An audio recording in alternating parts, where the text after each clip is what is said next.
Pour compenser la perte d'activité, ils ont entamé le chantier d'un grand carbet à côté de l'actuel restaurant. Et pour financer les travaux, ils ont lancé une campagne de fonds sur Internet. Laurent Marot et Martial Grit. Un petit paradis au bord de la Comté.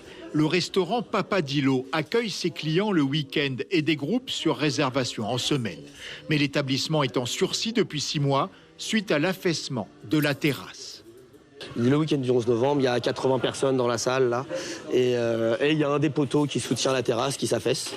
Et du coup, le carbet descend de 10 cm. Donc nous, on demande aux gens de sortir. Et suite à ça, en fait, on perd la moitié de la surface du restaurant. Et donc on perd 40 couverts sur les 80 qui d'habitude font nos week-ends.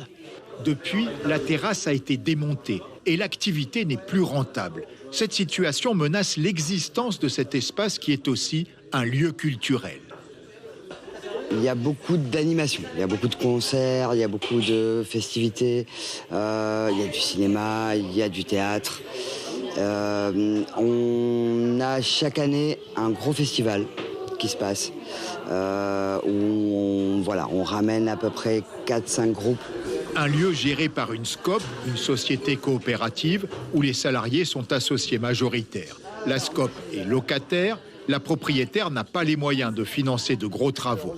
Les deux co-gérants ont donc lancé un appel de fonds sur Internet pour construire un nouveau carbet restaurant.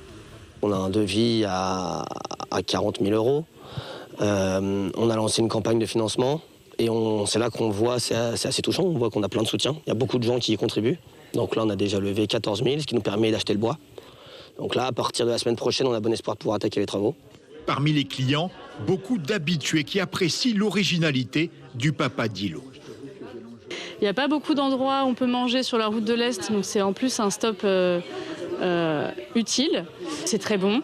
C'est un endroit culturel où il y a des expositions, où il y a des soirées jeux, on peut convier du monde, c'est très sympathique.